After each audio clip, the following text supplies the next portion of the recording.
Bapak, Ibu, dan saudara sekalian, firman Tuhan akan kita renungkan dari Roma 8 ayat 26.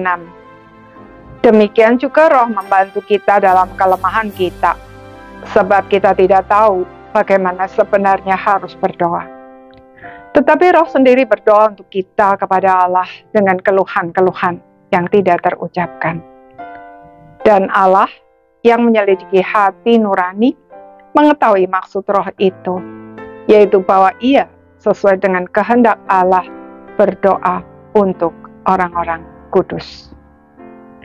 Saudara-saudara sekalian, orang percaya tidak selalu mampu untuk berdoa.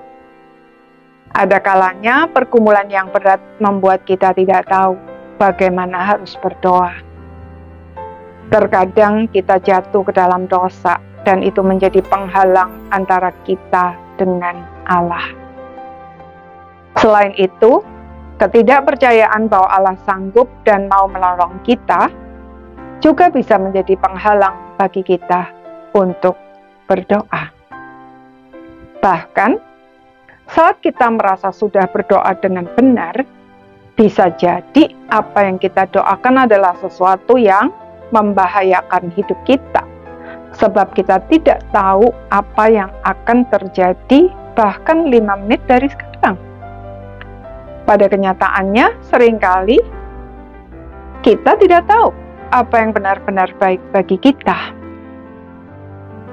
Puji Tuhan, Roh Kudus yang ada di dalam kita tidak pernah berhenti mendoakan kita dengan keluhan-keluhan yang tidak terucapkan. Bahkan ketika kita tidak ingin berdoa. Kalau begitu, apakah berarti tidak apa-apa jika kita tidak berdoa? Justru sebaliknya. Karena kita tahu bahwa Roh Kudus senantiasa berdoa bagi kita, maka seharusnya kita justru semakin bersemangat dalam berdoa.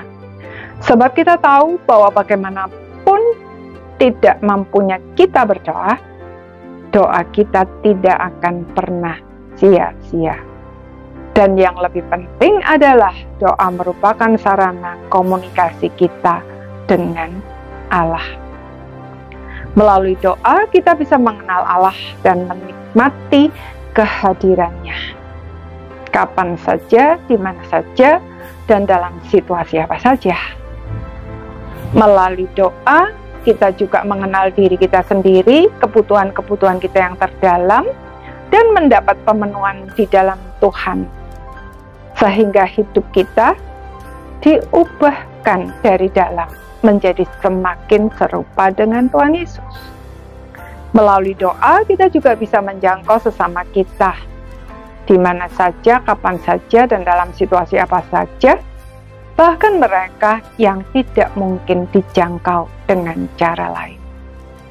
Karena itu, jangan ragu untuk berdoa dan mencurahkan isi hati kepada Tuhan dengan tulus dan jujur, apapun itu.